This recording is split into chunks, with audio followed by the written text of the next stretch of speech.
I want to talk to you about the like button that appears in the social media platforms and its fascinating history.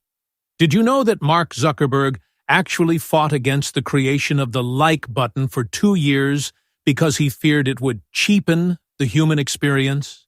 What started as a small design tweak at a struggling startup evolved into a multi-billion-dollar psychological engine that rewired how 5 billion people think, feel, and vote. On News History, we are looking past the interface to uncover the hidden architecture of the tool that turned your private emotions into a global currency. It is the most performed gesture in the history of the human race.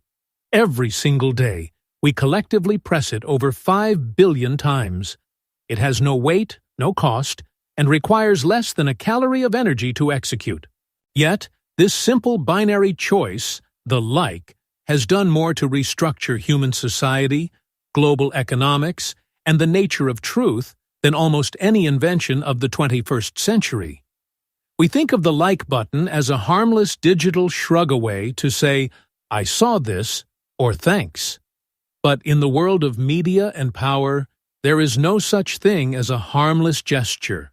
Behind that glowing blue thumb or red heart lies a sophisticated mechanism of surveillance capitalism and a profound shift in how consent is manufactured in the digital age. Today on News History, we are going to find the secret history of the tool that transformed the audience into the product. To understand where we are, we have to go back to 2005. The internet was a louder, messier place. If you liked something, you had to say it. You had to type a comment. You had to engage in the friction of language. The first like didn't come from a social media giant. It came from Vimeo. In November 2005, developers were looking for a way to rank videos that wasn't as aggressive as the dig system used by tech nerds at the time. They wanted something positive. They settled on likes. It was a simple experiment in curation. But the real evolution happened in 2007 at a small startup called FriendFeed. They realized that the friction of commenting was actually a barrier to data. If people have to think before they speak less. They introduced the first standardized like button to aggregate interest. When Facebook looked at FriendFeed, they didn't just see a competitor, they saw a psychological goldmine. Internal teams at Facebook originally called it the awesome button. On February 9, 2009, it was rebranded as like and unleashed on the world. In the old world of media, what we call the broadcast era power was centralized. Editors at the New York Times or the BBC acted as gatekeepers. They decided what was likable based on journalistic standards or political alignment. The like button destroyed the gatekeeper. It replaced human editorial judgment with an algorithmic democracy. On the surface, this sounds liberating. But in reality, power didn't vanish. It just became invisible. We entered the like economy. This is a system where human attention is the primary currency.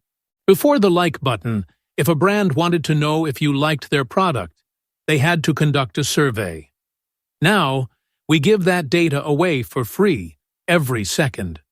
The button became a sensor for surveillance capitalism, indexing your fears and desires to predict your future behavior. Why can't we stop? It isn't just good design, it's neurobiology. When you receive a like, your brain's reward center, the nucleus accumbens, flashes with dopamine. It's the same chemical hit you get from a winning pull on a slot machine. But the genius of the button is its variable reward schedule. If every post got exactly 100 likes, you'd get bored. Because some posts get 5 and others get 500, the brain stays in a state of constant, itchy anticipation. We are no longer users of media.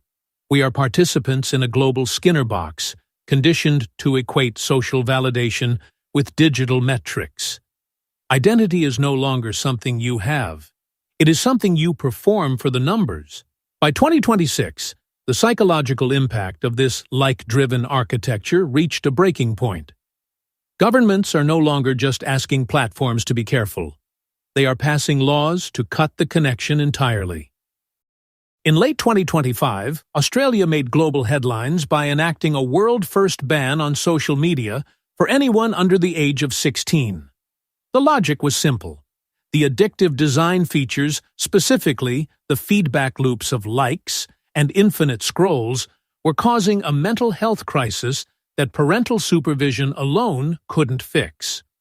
Since then, we've seen a domino effect. Spain, Greece, and Turkey have all moved to implement their own bans for minors throughout 2026 and 2027. These countries are essentially arguing that the like button is a regulated substance, a digital drug, that teenagers aren't equipped to handle. For the first time in history, the state is stepping in to disrupt the media and power dynamic, effectively telling tech giants that their engagement metrics aren't worth the cost of a generation's mental well-being. In a like-driven world, truth is no longer the metric for success. Engagement is. Because the algorithm is programmed to show you more of what you already like, it creates the echo chamber. This is where media and power becomes dangerous. When power can manipulate the like count through bots or coordinated dislike mobs, they can create a false sense of consensus. If you see a news story with 50,000 likes, your brain subconsciously labels it as true. This is manufactured consent 2.0. We are being led to believe that popularity equals legitimacy, allowing outrage to outpace information in every corner of our digital lives. Notice what is missing: the dislike button.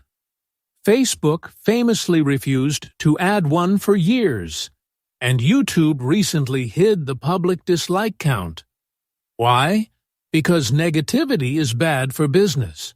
In a like economy, the goal is to keep you consuming. If you feel bad, you might close the app.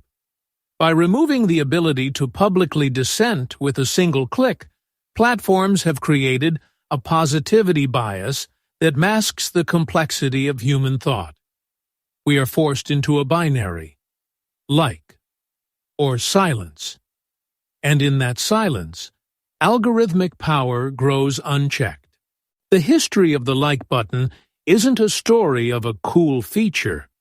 It's a story of how a small design choice can redirect the flow of human history. We must realize that our attention is a finite, sacred resource.